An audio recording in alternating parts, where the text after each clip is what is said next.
The patient with cardiovascular disease.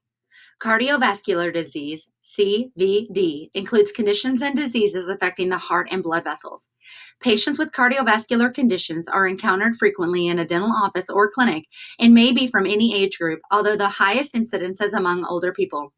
Although a causal relationship between periodontal disease and coronary heart disease, CHD, has not been proven, current data suggests the presence of periodontal disease may be a marker for CHD risk. Dental hygienists need to take responsibility to inform patients of the significant relationship between oral and systemic health and the related need for maintenance and healthy oral tissues and prevention of periodontal disease. The major CVDs are included in this chapter, with their principal symptoms and treatment, as well as applications for dental hygiene care. Classification. Anatomic classification. Diseases of the heart: pericardium, myocardium, endocardium, and heart valves. Diseases of the blood vessels and peripheral circulation. Etiologic classifications: congenital anomalies, atherosclerosis, hypertension, infectious agents, immunologic mechanisms. Infective endocarditis. Infective endocarditis, IE, is a microbial infection of the heart valves or endocardium with a high mortality rate. The description: IE is a serious disease, the prognosis of which depends on the degree of cardiac damage, the valves involved, duration of the infection, and treatment. IE is characterized by the formation of bacterial vegetations on the heart valves, a surface of the heart lining, the endocardium. When IE develops, it directly affects the function of the heart. The etiology: microorganisms. Streptococci and staphylococci are responsible for IE in most cases, with the alpha hemolytic streptococci being the most prevalent. As yeast, fungi, and viruses have been implicated, the choice of the name infective endocarditis is more inclusive than bacterial endocarditis. Incidents related to dental procedures. The majority of IE cases related to oral microflora are random bacteremias resulting from routine daily activities. An exceedingly small number of cases are believed to result from dental procedures.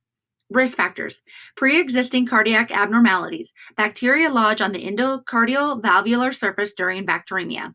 Prosthetic artificial heart valves. There is an increased number of patients who have had valve replacement surgery who are susceptible. Patients who have had prosthetic valve replacements have a high risk of developing prosthetic valve endocarditis. History of previous endocarditis. Intravenous drug use. Drug abuse. Infected material is injected by the contaminated needles directly into the bloodstream. Intravenous drug abusers are at high risk for endocarditis, which can initiate on previously normal valves. Precipitating factors. Self-induced bacteremia. In the oral cavity, self-induced bacteremias may result from eating, bruxism, chewing gum, or any activity that can force bacteria through the wall of the diseased sulcus or pocket. Intradental aids for oral hygiene can also cause self-induced bacteremia. Infection at portals of entry. Infections at site where microorganisms may enter the circulating blood provide a constant source of potential infectious microorganisms. In the oral cavity, organisms enter the blood by way of periodontal and gingival pockets, where many species of microorganisms have harbored. An open area of infection, such as an ulcer area caused by an ill-fitting denture, may also provide a site of entry, and patients are exposed daily to bacteremias. Trauma to tissues by instrumentation. Bacteremias are created during general or oral surgery, endodontic procedures, periodontal therapy, scaling, and any therapy that results in bleeding. The disease process. Transient bacteremia initiated. Trauma to a mucosal surface such as gingival sulcus during instrumentation releases bacteria into the bloodstream. Ease of entry of organisms directly related to the severity of tissue trauma, quantity of bacterial biofilm, and severity of inflammation or infections such as periodontitis. Bacterial adherence. Circulating microorganisms attached to a damaged heart valve, prosthetic valve, or other susceptible area on the endocardium. Proliferation of bacteria. Microorganisms proliferate to form vegetative lesions containing masses of plasma cells, fibrin, and bacteria. Heart valves become inflamed and function is diminished. Clumps of microorganisms, emboli, may break off and spread by way of general circulation, embolism. Complications result. Clinical course. A small number of patients are symptomatic within 2 days, but usually symptoms appear within 2 weeks. Severe symptoms of fever, loss of appetite, and weight loss weaken arthralgia, and heart murmurs require hospitalization. Diagnosis is based on symptoms, echocardiography, blood cell count, and positive blood cultures.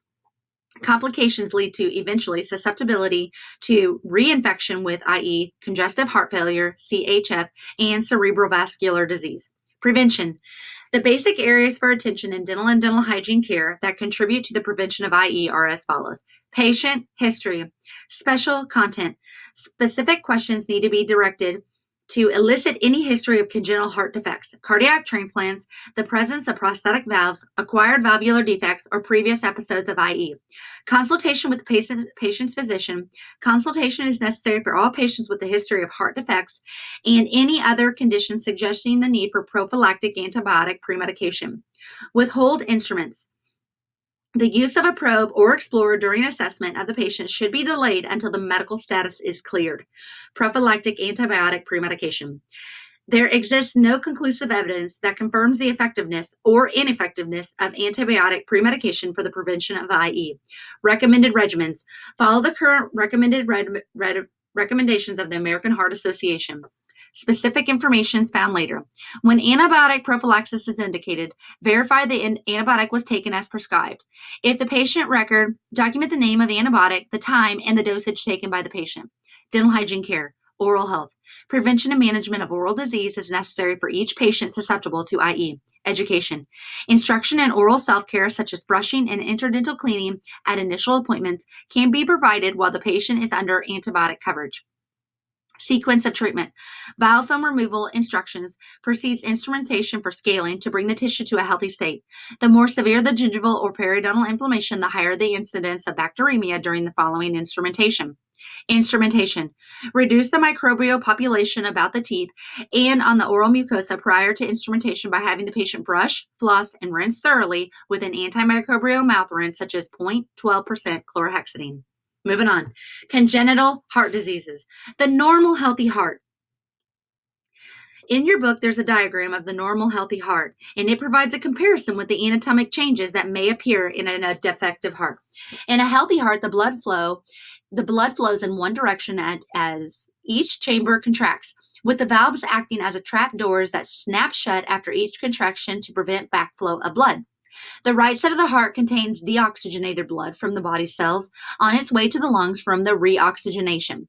The left side of the heart contains oxygenated blood from the lungs being pumped out to the aorta on its way to the cells of the body. The septal wall divides the left and the right sides of the heart. Anomalies. Anomalies of the anatomic structure of the heart or major blood vessels results following irregularities of development during the first 9 weeks in utero. The fetal heart is completely developed by the 9th week. Early diagnosis is necessary, but not all defects require treatment. Treatment usually involves surgical correction. The etiology. Causes may be genetic or environmental or a combination of both, and many are unknown. Genetic. Heredity is apparent in some types of defects. An example of a chromosomal defect in Down syndrome in which congenital heart anomalies occur frequently. Environmental. Most congenital anomalies originate between the 5th and the 8th weeks of fetal life when the heart is developing. Viral infections from the mother, rubella, cytomegalovirus, drugs, thalidomide, and isotretinoin, drinking alcohol and use of cocaine, exposure to industrial chemical solvents. Types of defects. The type of heart defects that occur most frequently are the ventricular septal defect, arterial septal defect, pulmonary stenosis, and patent ductus arteriosus. Defects openings in the septal wall cause a mixing of oxygenated and deoxygenated blood. Arterial and or ventricular septal defects result in mixing of the blood from the left and the right sides of the heart. Other defects include a passageway between the great arteries and veins, which also cause mixing of oxygenated and deoxygenated blood. Two of the more common congenital heart defects are described. Ventricular septal defect. In this type of defect, the left and the right ventricles exchange blood through an opening in their dividing wall, the septum. The oxygenated blood from the lung, which is normally pumped by the left ventricle to the aorta and then to the entire body, can pass across the right ventricle through the septal defect. The severity of symptoms is directly related to the specific location and the size of the defect. Small defects may close without surgical correction. The next one is patent ductus arteriosus. A patent ductus arteriosus means the passageway, shunt, is open between the two great arteries that arise from the heart, namely the aorta and the pulmonary artery. Normally, the opening closes during the first few weeks after birth. When the opening does not close, blood from the aorta can pass back to the lungs. The heart compensates in the attempt to provide the body an oxygenated blood and becomes overburdened. Prevention. Prevention of congenital heart defects include rubella vaccination for women of childbearing age is highly advised for those not vaccinated in childhood or those without confirmation of immunity by a laboratory test. For women of childbearing age who are healthy care providers, 2 measles, mumps, and rubella MMR doses at least 28 days apart, or 1 dose is 1 dose of MMR was previously administered, is recommended by the Centers for Disease Control and Prevention. No medications, including over-the-counter and herbal medications, are to be taken during pregnancy without the prior consultation with the physician. Avoid tobacco use at least 1 month before pregnancy and then throughout the entire pregnancy. Attain and maintain a healthy weight prior to pregnancy, and then genetic counseling. Clinical considerations: signs and symptoms of congenital heart disease: easily fatigue, exertional dyspnea, fainting, stenosis of the lips and nail beds, poor growth of development, heart murmurs, CHF, dental hygiene concerns. Prevention of IE. Certain defective heart valves are at risk for endocarditis from bacteremia produced during oral treatments. The American Heart Association recommendations for antibiotic prophylaxis are consulted for procedures with the age group of patients. Elimination of oral disease. Prevention and management of the oral disease. Rheumatic fever and heart disease. Rheumatic heart disease is a complication following rheumatic fever. A rather high percent of patients with a history of rheumatic heart fever with a history of rheumatic fever have permanent heart valve damage. Rheumatic fever, the incidence. Frequency of this condition in developed countries has declined significantly in the past decades and is not common in the United States. Primarily affects children between the ages of 5 and 15 years. The etiology. The onset of acute rheumatic fever usually appears 2 to 3 weeks after a beta hemolytic group A streptococcal pharyngeal infection. Rheumatic fever and rheumatic heart disease are believed to be immunologic disorders caused by sensitization to antigens of beta hemolytic group A streptococci. Prevention. The persistence and severity of the pharyngeal infection are significant factors in determining whether rheumatic fever follows. Early diagnosis and treatment of streptococcal throat and pharyngeal infections are necessary. Symptoms of acute rheumatic fever: low-grade fever, abdominal pain, shortness of breath, and chest pain related to cardiac issues, joint pain with arthritis present in the ankles, knees, elbows, and wrists, as well as joint swelling with redness and warmth, nosebleeds, skin rash on trunk and upper parts of the arms and legs or nodules on the skin. Emotional instability, muscle weakness with quick, uncontrolled, jerky movements affecting the face, feet, and hands. The course of rheumatic heart disease. Following the acute stage of rheumatic fever, symptoms do not usually persist except at the effects of valvular deformity. Symptoms: stenosis or incompetence of valves, mostly common, the aortic and mitral valves. Heart murmur influenced by the amount of scarring of the valves and myocardium. Cardiac arrhythmias or CAs. Late symptoms include shortness of breath, angina pectoris, endocarditis, pericarditis, elevation of diastolic blood pressure, enlargement of the left ventricle, and increasing signs of CHF. Practice applications. The American Heart Association no longer recommends antibiotic prophylaxis prior to dental treatment for patients with this condition due to minimal risk of developing IE. Mitral valve prolapse, the description. The mitral valve is between the left atrium and the left ventricle. Oxygenated blood from the lungs passes from the pulmonary vein into the left ventricle, where it is pumped through the aortic valve and into the aorta for distribution of body cells. When the mitral valve leaflets are damaged, the closure is imperfect and oxygenated blood can backflow or regurgitate. Mitral valve prolapse is the most common disorder of the valve that causes regurgitation. The mitral valve is prolapse, becomes misaligned, backward into the atrium during systole. Symptoms. Most patients with mitral valve prolapse are asymptomatic. A small number of cases will have symptoms of palpitations, fatigue, atypical chest pain, and late systolic murmur. When there is more severe involvement, an increase in frequency of palpitations and progressive mitral regurgitation is apparent, along with a systolic click and murmur.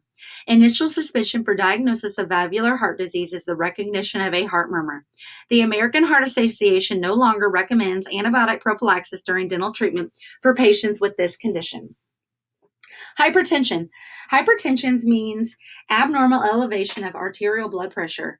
It has been called the silent killer. Hypertension is responsible for more deaths from CVD than any other modifiable risk factor for CVD. Detection of BP for dental and dental hygiene patients has become an essential step in the patient assessment prior to treatment. Early detection, with referral for additional diagnosis and treatment when indicated, can prove to be life-saving for certain people. Knowledge of the health problems of patients is needed to ensure it is safe to provide treatment, that is, administration of local anesthesia, and to minimize the risk of medical emergencies.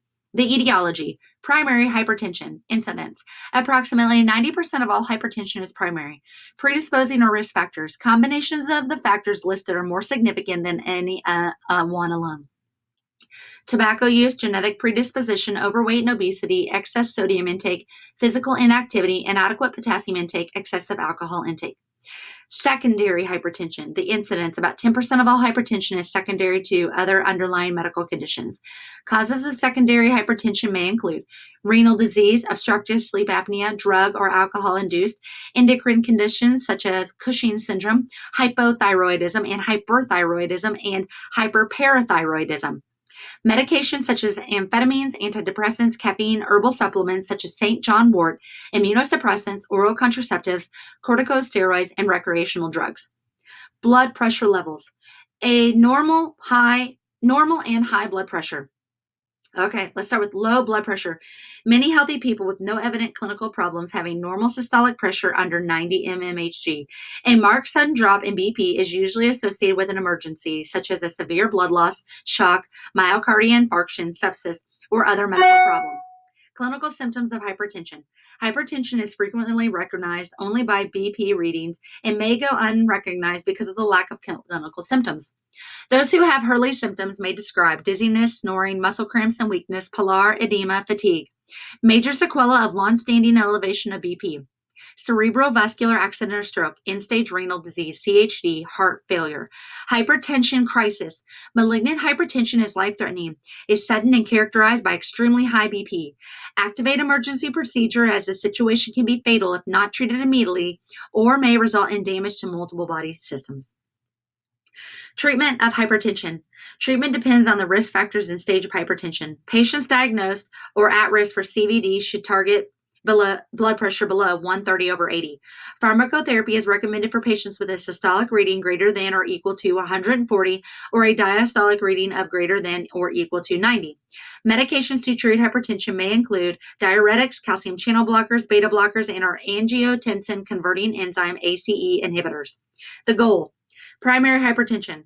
Achieve and maintain diastolic pressure level below 80 mmHg. Lower the risk of serious complications and premature death.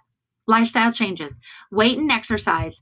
Control weight and exercise. Diet. Sodium restriction. In those who are salt sensitive and modest weight loss of 5 to 10% of body weight may control mild elevations of BP. Tobacco use. All forms must be eliminated. Other risk factors. Other life activity contributing to stress and tension need to be minimized. Hypertension in children. Children aged 3 years and older need to have a blood pressure determination made at least annually. Prevalence of hypertension is higher in children who suffer from obesity, sleep disorders, kidney disease, and those who were born prematurely.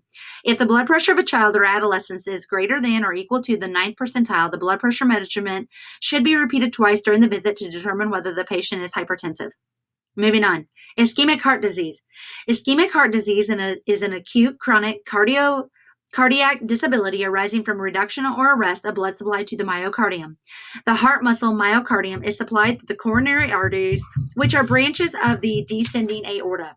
Because of the relationship to the coronary arteries, the disease is often referred to as coronary heart disease, CHD, or coronary artery disease, CAD.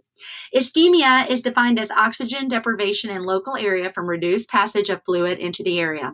Ischemic heart disease is a result of an imbalance of oxygen supply and demand of the myocardium, resulting from narrowing or blockage of the lumen or the coronary arteries. The etiology. Other factors may be involved, but the principal cause of reduction of blood flow to the heart muscle is atherosclerosis of the vessel walls, which narrows the lumen, thus obstructing the flow of blood. The definition of atherosclerosis. It is an inflammatory disease of medium and large arteries in which atheromas deposits and thicken the intimal layer of the involved blood vessel. An atheroma is a fibrofatty deposit or plaque containing several lipids, especially cholesterol. With time, the plaques continue to thicken and eventually close the vessel. Some plaques calcify, whereas others may develop an overlying thrombus. Risk factors for atherosclerosis. Inflammation plays a significant role in the formation of atheromas. Low-grade chronic inflammation in other parts of the body, including chronic periodontitis, has been shown to have a relationship with adverse cardiovascular outcomes. Pathogenic microorganisms from these inflammatory processes have been associated with atheroma formation in the blood and the subsequent progression of atherosclerosis.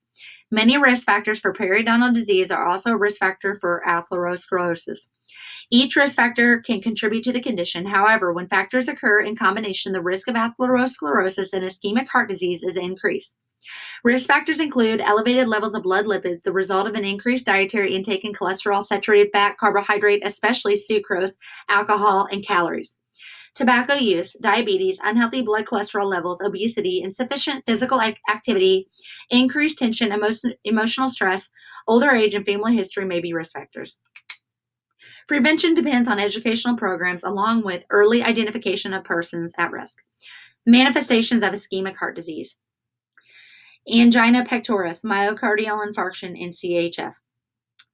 Angina pectoris. Angina pectoris is chest pain. The most common symptom of coronary atherosclerotic heart disease is caused by a reduction of blood flow to the heart. The pain is described as a heavy squeezing pressure of tightness in the middle chest region. The pain may radiate to the arms, neck, shoulder, or the mandible. On rare occasions, the pain may be limited to one of these areas and may not occur in the chest at all. The patient may be pale and also experience faintness, sweating, difficulty in breathing, and anxiety. The pain lasts 1 to 5 minutes if precipitating factors are eliminated. Precipitating factors. Stable angina may be precipitated by exertion or exercise, emotion, or heavy meal. In the dental office or clinic, a preventive atmosphere or calmness and quiet can do much to alleviate stress. Stable angina is predictable and consistent in frequency, intensity, and duration. Unstable angina occurs without exertion or other precipitating factors. The pain may occur while the patient is at rest, and it may vary in intensity at each attack. The treatment. A vasodilator, usually nitroglycerin, is administered sublingually. Basic life support that includes supplemental oxygen is part of the treatment provided in a dental office or clinic. If the patient does not report relief from the nitroglycerin, the emergency medical system 911 should be implemented. Thoroughly document the events that occurred and assessment data collected in the patient's chart for future. Next, myocardial infarction. Myocardial infarction is the most extreme manifestation of ischemic heart disease. Other names: heart attack, coronary occlusion, or coronary thrombosis. The infarction results from a sudden reduction or arrest of coronary blood flow.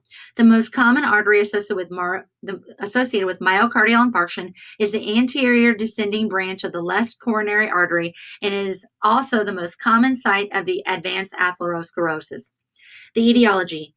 Immediate cause: thrombosis blocking an artery already narrowed by atherosclerosis.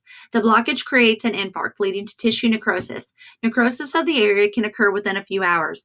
A few patients die immediately or within a few hours. Sudden death may be caused by ventricular fibrillation. Symptoms: pain, location. Pain symptoms may start under the sternum with feeling of indigestion or in the middle of the upper sternum. Pain may last for extended periods, even hours. When the pain is severe, it gives a pressing or Cushing heavy sensation and is not relieved by rest or nitroglycerin. Onset. The pain may have a sudden onset, sometimes during sleep or following exercise. The pain may be radial, similar to angina pectoris, which extends to the left or right arm, neck, and mandible. Other symptoms: cold sweats, weakness, faintness, shortness of breath, nausea, vomiting may occur. The blood pressure falls below baseline. Women do not always present with symptoms similar to men and may not experience chest pain, fainting, or pain in the upper back and lower abdomen, and extreme fatigue are chief symptoms. Management during an attack. Terminate treatment. Sit the patient up to be comfortable for breathing. Give nitroglycerin and reassure the patient. Summon medical assistance. Apply basic life support measures if indicated and while waiting for medical assistance. Treatment after acute symptoms. Medical supervision. Current medical care for heart attacks calls for a shortened rest period with increased activity in keeping with the strength and progress of the patient. Most patients experience extreme fatigue during their convalescence. Lifestyle change. Cardiac rehabilitation in a medically supervised program is required to learn about the lifestyle changes needed, which includes supervised exercise training and education on heart-healthy choices, including diet, quitting use of tobacco, and management of stress. Subsequent appointments. Consultation with cardiologists is needed to determine when the patient can have elective dental treatment. A dental treatment may be needed to postpone for at least 6 months following a heart attack. This is in part due to the greatest mortality rate being in the first 6 months after a myocardial infarction. Heart failure. Heart failure is often referred to as congestive heart failure or CHF.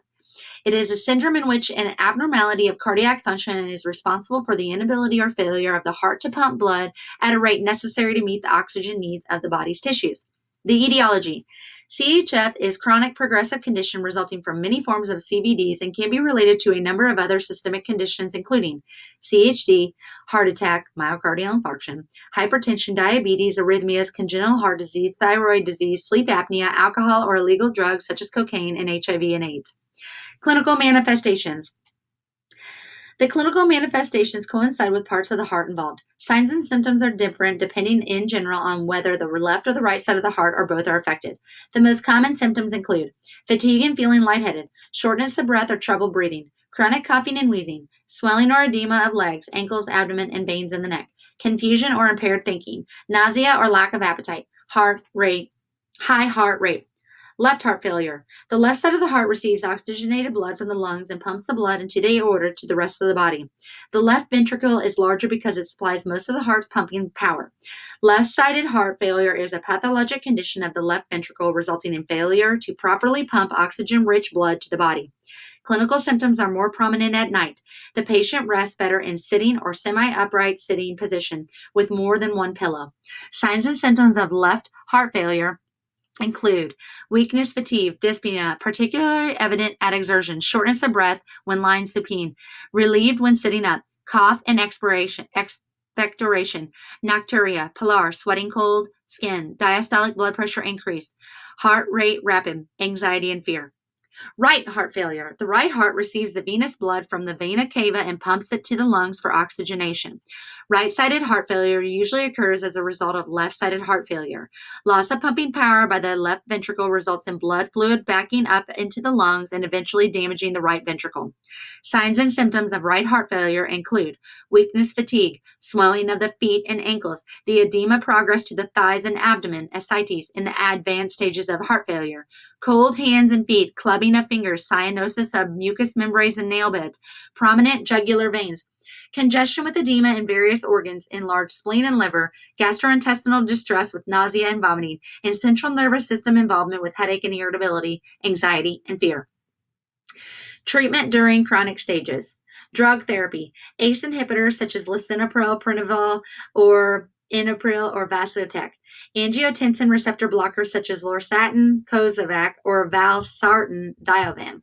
Beta blockers such as metropropyl or toprobol.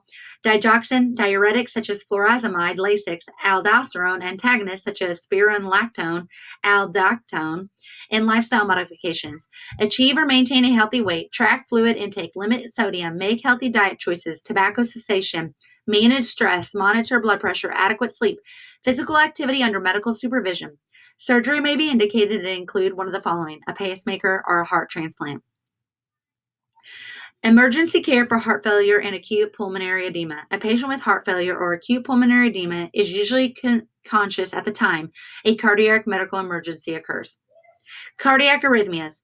The contractions of the heart are controlled by a complex electronic circulatory system. Impulses within the system send messages to the heart muscles, triggering contraction. The interruption of the conduction of the impulse, causing a delay or block, results in an abnormal heart rhythm or arrhythmia. The etiology. Arrhythmias such as atrial fibrillation AF may result from a number of causes, including heart failure or heart attack may damage the heart muscle. Age can increase the risk. Congenital heart disease, chemical agents such as alcohol, cigarettes, cocaine, and other addictive substances. Hypertension, diabetes, COPD, emphysema, asthma, thyroid disorders, and sleep apnea. Symptoms. Heart palpitations, slow or irregular heartbeat, dizziness or lightheadedness, feeling faint, syncope, fatigue, dyspnea, or sweating. Treatment. Drug therapy for AF may include beta blockers, calcium channel blockers, digoxin, anticoagulants. Lifestyle modifications. Consume a heart-healthy diet, high in vegetables, fruits, whole grains, low-fat, dairy, lean poultry, and fish, legumes, and nuts. Limit sodium, added sugars, solid fats, and refined grains. Maintain blood cholesterol and blood pressure at normal levels. Tobacco cessation, be physically active, achieve and maintain a healthy weight. Medical procedures, placement of a pacemaker, which is also called an implantable cardioverter defibrillator, ICD. Catheter ablation, a thin tube is inserted in an arm or groin blood vessel and guided to the heart. Surgery may be indicated. Lifestyle management for patients with cardiovascular disease. Education. Education on lifestyle modification reduces the risk for recurrence of cardiovascular events such as a heart attack. Lifestyle modifications from the American College of Cardiology and the American Heart Association include: consume a heart-healthy diet, limit added sugars, limit saturated fats, trans fats, and red meats. As previously noted in the second on CHF, some cardiac conditions may require monitoring and fluid intake. For those with hypertension, consume no more than 24 mg of sodium. Engage in physical activity 3 to 4 times a week for an average of 40 minutes. Surgical treatment. Revascularisation. Revascularization is a CAD is done to improve survival and relieve symptoms and only recommended in more severe cases of stenosis. Percutaneous coronary intervention. Then you have cardiac resynchronization therapy, which includes cardiac pacemaker and implantable cardioverter defibrillator, devices that may interfere with CRT devices, and prophylactic antibiotic premedication. Cardiac pacemaker. A cardiac pacemaker is an electronic stimulator used to send a specified electrical current to the myocardium to monitor heart rate, irregularities, and tiny electrical pulses are emitted to correct the heart. The pulse generated is half-dollar-sized device implanted under the skin just below the collarbone. The area selected depends on the individual condition as determined by the cardiologist. The implantable cardioverter defibrillator, an ICD, is indicated to prevent sudden cardiac death. Those with pacemakers were at a 64% higher risk of all-cause death than those with an ICD in recent systematic review and meta-analysis. This suggests the benefit of an ICD over a pacemaker in individuals needing CRT. An ICD is a battery-powered pulse generator about the size of a pocket watch surgically placed in the chest or abdomen, often just below the collarbone. The ICD may be single or dual. A dual-chamber ICD can detect when the heart is too slow and deliver an electrical signal to the heart, as well as deliver defibrillation shocks for abnormal rhythm to normalize it. Devices that may interfere with CRT devices. Devices emitting electromagnetic waves may impact the function of the pacemaker or the ICD devices. Use of ultrasonics and piezo power scalers for patients with pacemakers and ICDs has previously been discouraged due to concerns regarding electromagnetic interference and its disruption to pacemaker and ICDs. The American Heart Association lists ultrasonic scalers, cleaners, pulp testers, electrosurgery devices, lasers, and drills as posing minimal risk if precautions are taken in relation to the proper use and distance from CRT device. However, the dental literature remains inconsistent. Ultrasonic scalers may cause minor electromagnetic interference but not impact the defibrillator pacing, or sensing function when used less than 15 to 18 inches from the IED. In vivo research found little or no risk from electric toothbrushes, pulp testers, or pulp testers.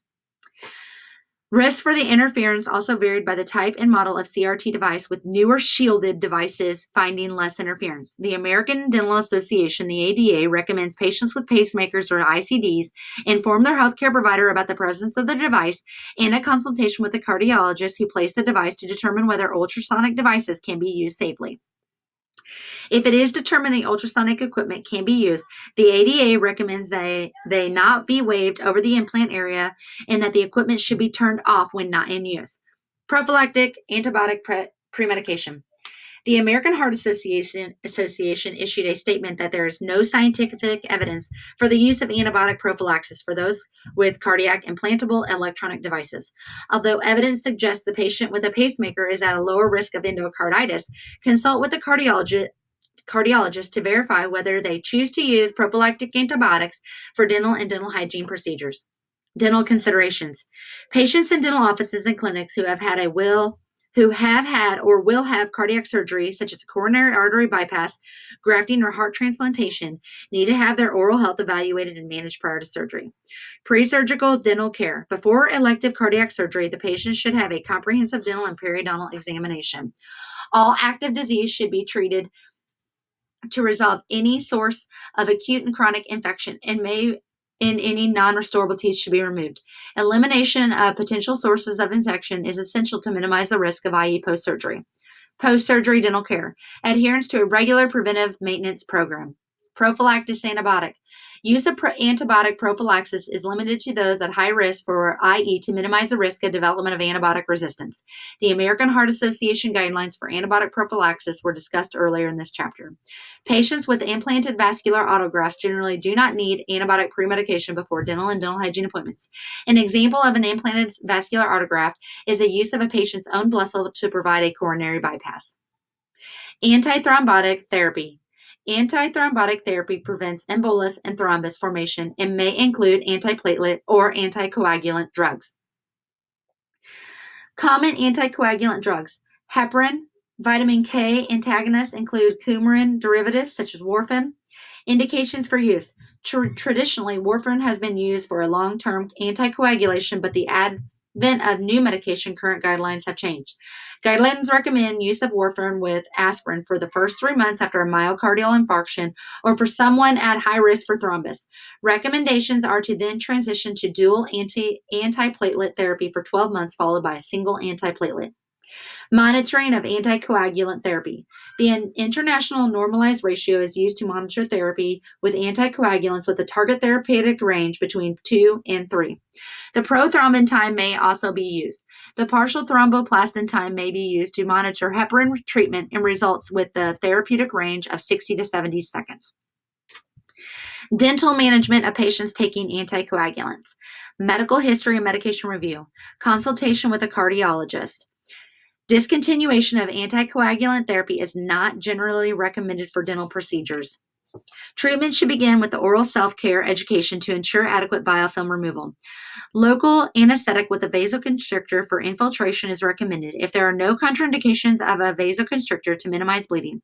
Use a nerve block should be minimized to avoid hemorrhage.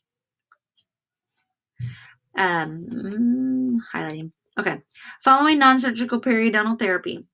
Minimize tissue trauma. Apply pressure with the gauze or sponges against the bleeding area. Do not dismiss the patient until the bleeding has stopped. Post-procedural instructions may include contact the patient that evening, avoid rinsing for 24 hours, advise to avoid vigorous toothbrushing, provide the patient with extra gauze, avoid hot liquids and foods, provide contact information for the dentist or emergency contact if there is excessive or prolonged bleeding. Direct oral anticoagulants. The newest classification of anticoagulants are direct oral anticoagulants and have more targeted action and less life-threatening bleeding events than the older anticoagulants such as warfarin. All right. Dental management of patients taking direct oral anticoagulants. Medical history, consultation with the cardiologist, discontinue therapy is not generally recommended. Treatment should begin with oral self-care education, local measures to manage bleeding and maintain homeostasis. Antiplatelet therapy. Antiplatelet medication impact aggregation of platelets, which affects the ability of the blood to clot. Antiplatelet drugs may be used in combination of aspirin and clopidogrel. Common antiplatelet drugs are aspirin, Plavix, Ticlid, Brilinta. Indications for use: established CAD, coronary stenosis, evidence of cardiac ischemia. Monitoring of antiplatelet therapy. Platelet function testing is used to evaluate the effectiveness. Dental management of patients taking Platelet therapy, medical history, consultation with a cardiologist. Discontinuation of antiplatelet therapy is not generally recommended. Education on self-care and local measures to manage homeostasis. Documentation. Note and record the response to health history review questions about visitation to the cardiologist, the patient's record state of health, the physician updates that could influence dental procedures. Record all findings and compare to previous assessment outcomes regarding the vital signs, extra and intraoral examination, and gingival and periodontal clinical examination.